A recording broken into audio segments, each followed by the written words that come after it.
আমি ওনাকে প্রশ্ন করতে চাই যে আপনারা কেন গণ অভ্যুত্থান করছেন, কেন বিপ্লব করছেন, আপনাদের আদর্শ উদ্দেশ্য কি, ডিক্লারেশন কি, কি উদ্দেশ্যে আপনারা এই দেশের 18 কোটি মানুষকে উজ্জীবিত করলেন, তাদের 1,500 লোককে আত্মহত্যা দিতে উদ্বুদ্ধ করলেন এবং জনগণকে একত্রিত করে একটা পরিবর্তন আনলেন, কি জন্য আনলেন?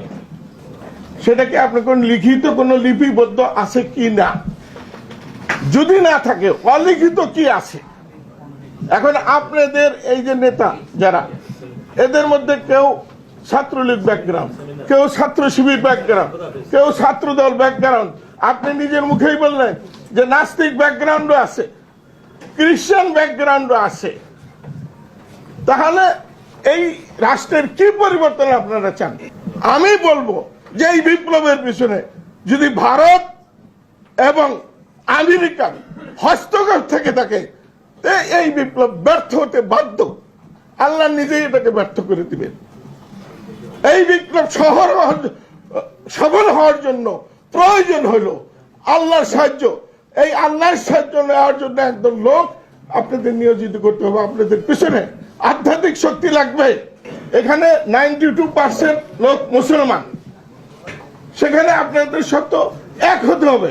এক একজন যদি এক এক দিকে টানেন, তাহলে আমরা জাতি কি বুঝবো, আমরা জনগণ কি বুঝবো যে কি জন্য এই বিপ্লবটা হলো? আমরা মুসলমান, এখানে ইসলামিক রুল চাই, শরীয়তের আইন চাই। 92% মুসলমান, আমরা এটা বাস্তবায়ন করতে চাই। আমরা তো জান দেই নেই, রক্ত দেই নেই, আমরা আপনার মুখে সাহায্য করেছি, কিন্তু এখনো সাহায্য করতে চাই। কিন্তু আমাদের কাঙ্ক্ষিত লক্ষ্য যাতে অর্জিত হয় সেটা আমরা চাই। 71 সালে আমরা ব্যর্থ একটা স্বাধীনতা দেখেছি, যেখানে যে কনস্টিটিউশন আনছে এটা একটা অবৈধ, 72 সালের সংবিধান একটা অবৈধ সংবিধান। জনগণের কোনো ম্যান্ডেট ছিল না, তারা সমাজতন্ত্র, ধর্ম নিরপেক্ষ, ইচ্ছা মতো যা খুশি তাই এখানে ঢুকাইছে। নবী করিম সাল্লাল্লাহু আলাইহি ওয়াসাল্লাম আরবের বুকে তখন যে তৎকালীন পরাশক্তি ছিল, তারা কেউ ইসলামকে পছন্দ করে নাই, গ্রহণ করে নাই। উনি নিজে পারস্য সাম্রাজ্য এবং রোম সাম্রাজ্য, এই দুইটা সাম্রাজ্যকে পরাভূত করে ইসলাম কায়েম করেছেন। উনি কারো সাহায্য নেন নাই। আমাদের দেশে, আমাদের পৃথিবীতে এখন 4টা সাম্রাজ্য। একটা হলো আমেরিকান সাম্রাজ্য, একটা হলো রাশিয়ান সাম্রাজ্য, একটা চীন সাম্রাজ্য, আর একটা উঠতি ভারত সাম্রাজ্য। সবগুলোই অমুসলিম, তারা ইসলামকে পছন্দ করে না। তারা যৌথভাবে এখন ইসলামকে ঠেকাবার জন্য প্রত্যেকটা দেশে হস্তক্ষেপ করতেছে। প্রত্যেকটা জনগোষ্ঠীর উপরে তাদের ব্যবসা বাণিজ্য চাপিয়ে দিয়ে সেখান থেকে লাভ বের করে আনার চেষ্টা করছে। তাদের অস্ত্র শস্ত্র আছে, বিরাট শক্তি আছে। এই শক্তির বিরুদ্ধে আপনারা আমাদের জাতিকে কিভাবে উদ্বুদ্ধ করবেন ইসলামিক শাসনে নেওয়ার জন্য? এ ব্যাপারে আপনাদের কি বক্তব্য আছে এটা জাতির কাছে পরিষ্কার করবেন ইনশাল্লাহ।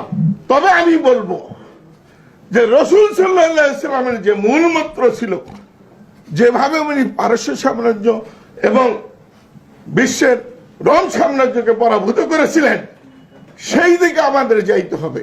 আমরা মুসলমানরা যদি টিকা থাকতে চাই, কোরআন ও হাদিস নিয়ে, কোরআন ও সুন্নাহ নিয়ে, আমাদের তাহজিব তামুদ্দুন নিয়ে, আমাদের সংস্কৃতি নিয়ে, তাহলে এই পরাশক্তির বিরুদ্ধে আমাদেরকে এককভাবে দাঁড়াতে হবে। আমি বলবো যে এই বিপ্লবের পিছনে যদি ভারত এবং আমেরিকার হস্তক্ষেপ থেকে থাকে, এই বিপ্লব ব্যর্থ হতে বাধ্য। আল্লাহ নিজেই এটাকে ব্যর্থ করে দিবেন। এই বিপ্লব সফল হওয়ার জন্য প্রয়োজন হলো আল্লাহর সাহায্য। এই আল্লাহর সাহায্য নেওয়ার জন্য একদম লোক আপনাদের নিয়োজিত করতে হবে। আপনাদের পিছনে আধ্যাত্মিক শক্তি লাগবে,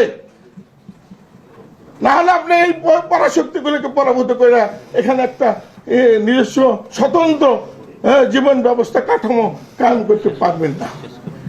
এটা হলো মূল বক্তব্য। আচ্ছা, এখন আমি 1 মিনিট ভাইয়া যদি দেন তাহলে আমি বলি রাইন থাকি। আচ্ছা, এখন হলো মূল জিনিসটা হলো কনস্টিটিউশন। আমরা রাষ্ট্র কিভাবে পরিচালিত করব। আপনারা আমাদেরকে উদ্বুদ্ধ করেছেন, আপনারা বলেন, আমরা আপনাদের সাহায্য সহযোগিতা করব।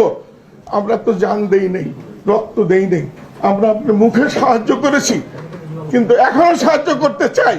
কিন্তু আমাদের কাঙ্ক্ষিত লক্ষ্য যাতে অর্জিত হয় সেটা আমরা চাই। ৭১ সালে আমরা ব্যর্থ একটা স্বাধীনতা দেখেছি, যেখানে যে কনস্টিটিউশন আনছে এটা একটা অবৈধ, ৭২ সালের সংবিধান একটা অবৈধ সংবিধান। জনগণের কোন ম্যান্ডেট ছিল না, তারা সমাজতন্ত্র, ধর্ম নিরপেক্ষ, ইচ্ছা মতো যা খুশি তাই এখানে ঢুকাইছে। কনস্টিটিউশন তৈরি করতে গেলে গণপরিষদ গঠন করতে হবে, সেই গণপরিষদের মাধ্যমে ডিসকাশন করে জনগণের পক্ষ থেকে তারা যদি এটা অ্যাকসেপ্ট করে সেটা বাস্তবায়ন হবে। কিন্তু ৭০ সালের ইলেকশন হইল পাকিস্তানের LF এর মাধ্যমে, লিগ্যাল ফ্রেম ওয়ার্ক অর্ডারের মাধ্যমে। সেখানে বলা আছে আল্লাহ রসুলের বিরুদ্ধে, কোরআন হাদিসের বিরুদ্ধে কথা বলা যাবে না, সেইটা আওয়ামী লীগ মেনে নিয়ে ইলেকশন করেছে। সেইটা যদি না মানতো তাইলে নির্বাচনে তারা জিততে পারতো না। আর তখন তাদের যে নির্বাচনী ম্যানিফেস্টো ছিল সেখানে ধর্ম নিরপেক্ষতা, সমাজতন্ত্র রাখার কোনো প্রভিশন ছিল না। এইটা কেমনে ঢুকলো ৭২ সালের ৪ নভেম্বর? কেমনে ঢুকলো? এইটা সম্পূর্ণ ইলিগাল, অবৈধ হয়েছে। এই কনস্টিটিউশনের কোনো বৈধতা নাই। কাজে এই কনস্টিটিউশন আপনি ছুঁড়ে ফেলে দেন, নতুন কনস্টিটিউশন করেন, নতুন বিপ্লব করেন। আর বিপ্লবে যদি অপারগ হন তাইলে দেশবাসীকে আবার ডাকেন, আবার আমরা বিপ্লব করব।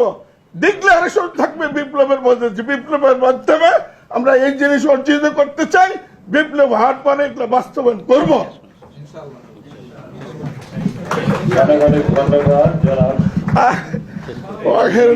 আলহামদুলিল্লাহ রাব্বিল আলামিন। সেগুলো কি হবে, কিভাবে লিপিবদ্ধ হবে সেইটা নিয়ে আলোচনা। এটা একটা অত্যন্ত গুরুত্বপূর্ণ আলোচনা। আমাকে এই আলোচনায় অংশগ্রহণের এবং কিছু বলার সুযোগ দেওয়াতে আমি আয়োজকদেরকে অত্যন্ত ধন্যবাদ জানাচ্ছি। এবং এই ধরনের আয়োজন আরো কিছু কিছু চলা দরকার। আচ্ছা, ফান্ডামেন্টাল আমি 2টা প্রশ্ন করব, তারপর আমি মূল আলোচনায় 1 মিনিট করব। 1 মিনিট ফান্ডামেন্টাল প্রশ্ন। সেগুলা হলো যে আমাদের এখানে যে বিপ্লবটা হইলো বা গণ অভ্যুত্থান হইল, তার একজন নেতা প্রফেসর আসিফ মাহতাবকে আমরা পেয়েছি। আমি ওনাকে প্রশ্ন করতে চাই,